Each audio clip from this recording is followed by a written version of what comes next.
Hello, my courageous Cancer, and welcome to your moon reading. This is just a general reading, so please do take what resonates and toss the rest.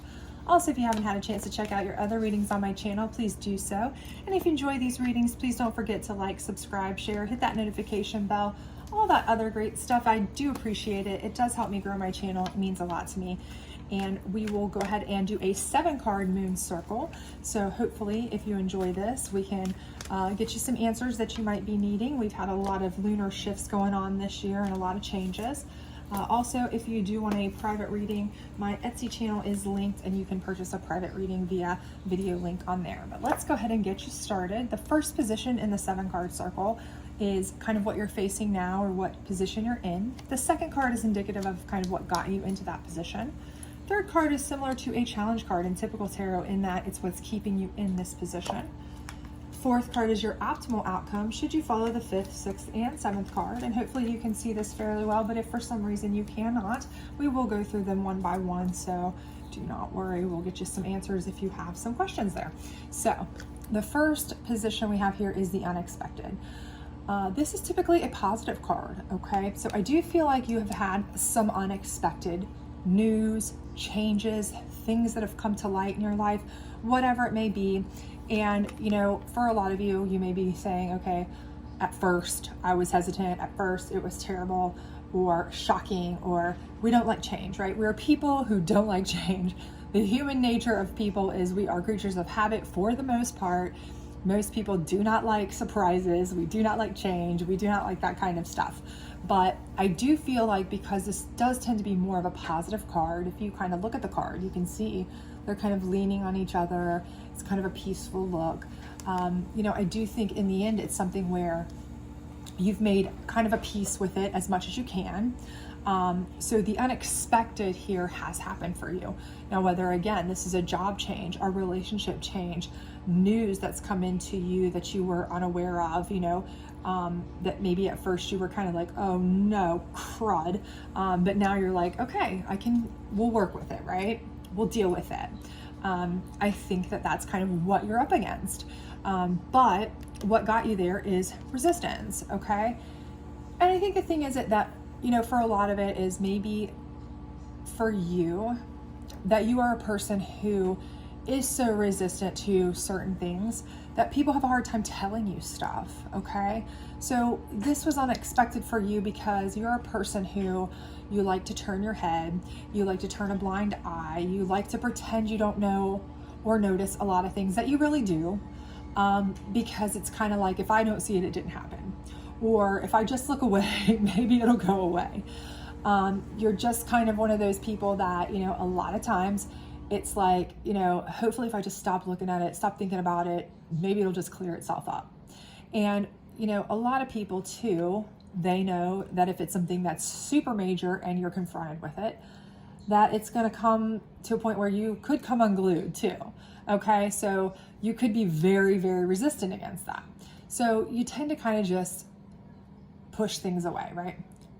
Either I want nothing to do with it, don't tell me about it, I don't want to know, or if they do tell you about it, you're going to be super resistant against it. So the unexpected here for some of you, I'm getting the feeling, I'm getting the vibe, is this information is something that may have been, you know, going on for a while. Other people may have known about, you know, whether it was even a job layoff, whether it was a relationship situation that was happening behind your back, whether somebody in your family was, you know, pregnant or moving away, or something you just didn't want to hear about, you know, getting a divorce, whatever it may have been.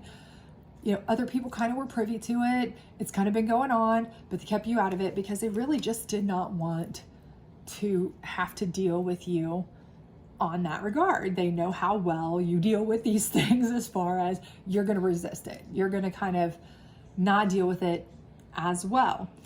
Now, I do think this card, the unexpected in this regard, is letting me know that you've dealt with it better than I think they anticipated, but it's still a challenge for you, right? You are still struggling with it, okay? It's still something that is, you know, worrying your mind. It's still something that, you know, you maybe stay awake at night, or you kind of analyze from every single solitary angle. You're overthinking the crap out of those kinds of things, right? But what's really keeping you into it is attraction. And attraction in this particular deck is not about being attracted to a single person. It is what things you're attracted to in this world. What are you drawn to? What is most important in your universe? And for you, it may be family. It may be your career, okay? And because of that, I think that what it is that you find most important is directly affected by this, okay?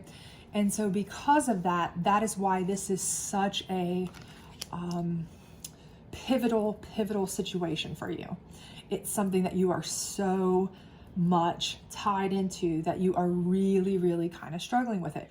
Now, I feel like you have, again, made as much peace with it as you can outwardly, but which I applaud you for, because again, I feel like you're usually a very resistant person, and I feel like, you know, you've made as much outward peace with the situation as you can, but inwardly, I feel like you are still very much stressed, concerned. You know, you have that, you know, analyze from every angle, what am I going to do, kind of anxious feeling about it, okay? So this is kind of just, you're going round and round and round and round, right? Trying to be smiling on the outside, stressed on the inside, okay? So, but your ultimate outcome is surrender. And again, surrender in this regard is not surrender, give up, I'm done, I quit, whatever. This is surrendering to the universe. This is basically saying, I cannot control the things that are out of my control. I am going to, you know, give it up to whomever I believe in, my higher divination, the universe, communion of saints, celestial beings, you know, ancestors, whatever, right? You know, like you've heard so many times, some people say, give it up and give it to God kind of thing. That's kind of what you've got going on here. And that's your optimal outcome, because really and truly, I think once you go through this stress, you get to the point where finally the best thing you can do is just say, there's really nothing I can do, right? I could stress myself into a stroke here ultimately, but there's really nothing I can do. This isn't really something I can change. Okay, but how do you get there, right? It's easier said than done. I mean, we've all been down that road where we're stressed the hell out and somebody goes, well, just chill out. Like, there's nothing you can do about it. Calm down. What's the big deal, right? And we're like, yeah, that's really helping, right? I mean, hello, that's not helping shit, right? Excuse my language, but telling me to calm down is not calming me down, right? We've all been there. So how do you get there? Well, the first thing you do is you look at your self-reflection. And by looking at your self-reflection, you have to look at yourself and really analyze a couple things. One thing is, have you ever been in a position where you looked at yourself in the mirror and you said, I wish I hadn't made that mistake. I wish I had done something differently. I wish I could go back and not worry about that situation because it would not have changed the outcome. You know, take a look at your own self-reflection and then apply it to this. Okay? Because if this is somebody else's situation, a family member, a friend, a coworker, something like that you're very involved in, and you're looking at this from your perspective, okay, and you look at yourself and say, you know what, I've made those same mistakes. I need to just stop. Let them make their own mistakes. I made it and I made it through, right? That's one way to look at it if your situation is involving someone else. Now, if this is a situation that is you directly, right? Then you need to, again, look at the situation as, you know what, have I been through situations like this? And did I make it through? Okay. If I had made any different changes, if I had worried any more, would it have changed the outcome? Or would I still be the same reflection of myself, just with more worry lines, right? Really, honestly, is that really all it would be? Probably. Okay, then you need to kind of focus on that, because ultimately we can only control so much. And that's the thing. We can only control what's in the mirror. We can only control we can't control what happens in the world. We can only control the way we react to it, right?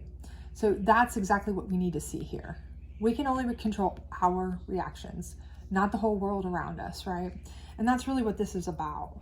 This is about figuring that out, understanding that, and making peace with that, right? So kind of get in that mindset, because that's all we can control. And when you kind of get into that mindset, which I know is easier said than done, but the more you look at it and the more you think, I've made it through 100% of my worst days already, Did worrying help me any more through X, Y, and Z situation? Probably not. It just stole my peace those days, right? So if you can think about that, that may help you a little. Okay, then assessing. At that point, then you can stop with the emotional part of it and get into the logistical part. So for those of you who are more pragmatic, more logistical people, this is where my mindset goes, and I am able to work better personally, because when I'm making rash decisions, when I'm making emotional decisions or choices or thoughts, I'm no good at all, right? But if I can kind of get past this and get to the logical part, I'm a much better decision maker. And most people are. Most people making emotional decisions, knee-jerk reactions, not good, right? But if you get to this point where you really assess things from every side, from the logical side, from the making a plan side, what do I need to do? What's my best option? What's my best choice? How can I help? What backup plans can I come up with? Depending on whatever your situation is here, relationship-wise, finance-wise, job-wise, whatever it is for you. When you start assessing that from a logical perspective and making a solid plan based on that, that's when you really, really can start to get to the nitty-gritty, be more kind of pragmatic, thoughtful, and make things start to move, okay? And then the last card here is wisdom. And the wisdom card is not about book smarts, intelligence, stuff you can go to the library and find. That's where your assessment comes in. The wisdom is more looking to find, kind of answers, right? Answers from your higher divination, answers from people who you consider to be credible, reliable sources of wisdom in your family, somebody you look up to, somebody who's been through it. And also searching your soul a little bit, what is it that you really want? What is it you really want to focus on? Okay, so if you are making a backup plan, if this has affected your job, if this has affected your home life, if this has affected your relationship, and you're having to feel like you need to kind of start over in whatever realm it is, assess all of the angles, but then decide which angle you want to take based on what's best for you. What do you feel is going to fulfill you most spiritually, emotionally? That's what you need. So once you have decided to calm emotionally, and you're able to set a pragmatic, logical, logistical angle and goal, then you can decide what you want the most out of life. And at that point, you can really say, okay, now I can really just let it go. I can let it flow, right? Divine flow. Because at this point, I know what I want. I'm going to try for that. I've put all the pieces into place as best I can, but I'm aware that at any time the unexpected can always happen. So I've put in backup plans. I put in whatever I can. I've done my due diligence. I'm reaching for whatever my star is, whatever I want, okay? But I've also kind of come to the realization that I can't control everything.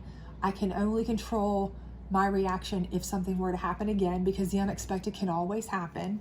The old saying, if you want to make God laugh, make a plan, right? But surrender to that. Do the best you can to make what you want happen, but accept that, the unexpected could always come. And I think you'll be a lot happier and a lot more peaceful and have a lot less of this resistant vibe about you where, you're unable to face things head on kind of as much, or like to face things head on quite as much, or people are scared to tell you things directly quite as much, because you will be considered a little bit more easygoing. Because you'll know at that point that, if something unexpected happens, I'm really ready for it. I understand that I've surrendered to the fact that it can happen to me at any time. I can't control everything, but I've made all the backup plans I can. So I've prepared as much as possible. I know what I want, so I'm going to reach for that as much as I can. And I know that no amount of worrying, no amount of whatever is going to change it. So I might as well just keep pushing for what I want. And if the unexpected happens, then you know what? Back to step, reassess, and keep on pushing, right? So it's kind of a new perspective. And now we're in a whole new shift, right? When Jupiter moved into Aquarius on January 20th, so many things shifted for people, right? Where we went into this new vibe, right? Where we are more creative, more open to creative solutions. And that's really what this is. This is you coming up with ways to not be so rigid, be more of a creative solutionist, right? Okay, if this doesn't work, I'm just going to have to figure out another way around it. And although I hate the saying more than one way to skin a cat, I know we've probably all heard that multiple times. I have 2 cats, so I don't like that saying, but you get the gist, right? There's always more than one way to get things accomplished, right? So, being more creative, accepting that it might not always go your way. So we'll just have 15 backup plans and all kinds of ways to reach for our goals, right? So we won't let it get us down. And that's kind of the new shift. And we've got 21 years, I think it's 21 years in this cycle to get that right. So I think you'll do fantastic, and you'll be a lot less stressed too, to be honest with you. Resistance and rigidity really can stress you out. It can wear you out, can it? So I hope this is going to be a much more laid back version of you, a much happier version of you. Even if it is starting off with something that's really stressful to you, I think you're going to figure out how to really manage that and move forward in a much less stressed, much more laid back, much happier manner going forward. So kudos to you, good luck to you, and I hope to see you back really soon. Bye.